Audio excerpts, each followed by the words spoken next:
নমস্কার। নমস্কার রাজুদা। দেখো রাজুদা কিন্তু ক্ষমা চাইছে, বাট রাজুদা সত্যি বলছি ক্ষমা করার মতো কাজ সেভাবে হয়তো করেনি। তো চলো আমরা তবু দেখবো রাজুদা কি হিসাবে ক্ষমা চাইছে। পকেট পরোটা ভাই। নমস্কার, আমি রাজু ঘোষ। কিছুদিন ধরে কিছু কথা সোশ্যাল মিডিয়ায় আসছে যে আমি জয় শ্রীরাম বলিনি কিংবা জয় বাংলা বলেছি। আমার ভুল হয়েছে, ক্ষমা করে দেন। হ্যাঁ, আমি ভুল করেছি। আমি আবেগে মত্ত হয়ে কিংবা কিছু কন্টেন্ট ক্রিয়েটারদের পাল্লায় পড়ে আমি জয় শ্রীরাম বলিনি, কিন্তু জয় বাংলা বেশি বলেছি আবেগ মধ্য হয়ে।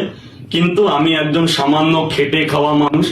সারা রাত জেগে আমি পরোটা করে 3টে পরোটা আনলিমিটেড তরকারি বিক্রি করি শিয়ালদা এনআরএস সাবওয়ের ওখানে।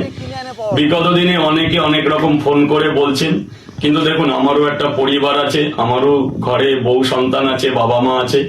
তো কোনো কিছু আবেগে কান্না দিয়ে আমাকে আমার দোকান করতে দিন। আমি চাই সেই 14 বছর আগে ফিরে আসতে, যখন আমি খুবই দরিদ্র ঘর থেকে ছেলে, আমি 2টো পরোটা নিয়ে কলকাতা স্ট্রিট ফুটে বসি। আমি সেইভাবেই আমার জীবনযাপন করতে চাই। আমি কোনো রাজনীতির কথা বলতে চাই না আমার দোকানের ওইখানে, কারণ আমরা খেটে খাওয়া সাধারণ মানুষ।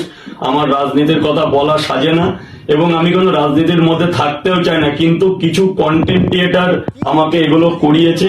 আমি তারপরেও সবচেয়ে বড় ক্ষমা চেয়ে নিচ্ছি। একজনের প্রবচনায় পড়ে আমি শিব মন্দিরে মাংস খেয়েছি, যেহেতু সে বারবার বলেছে আমার বাড়ির মন্দির। একজনের প্রবচনায় পড়ে, তার জন্য সমস্ত বাসীর কাছে আমি ক্ষমা প্রার্থী। তো আমি আমার দোকানটা খুলতে চাই, না হলে আমার ঘরে আমার সংসারে খুবই অভাব অনটন পড়ে গেছে।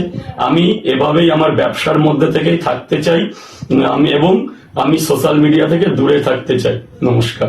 তাহলে তুমি এক কাজ করবে, সোশ্যাল মিডিয়াতে যদি দূরে থাকতে চাও, তোমার কাছে যারা ভিডিও করতে আসবে তাদেরকে বলে দাদা আমি আর ভিডিও করব না, আমাকে তোমরা ক্ষমা করো। যখন তুমি বেশ ডায়লগ মারছিলে তখন তুমি কোথায় ছিলে?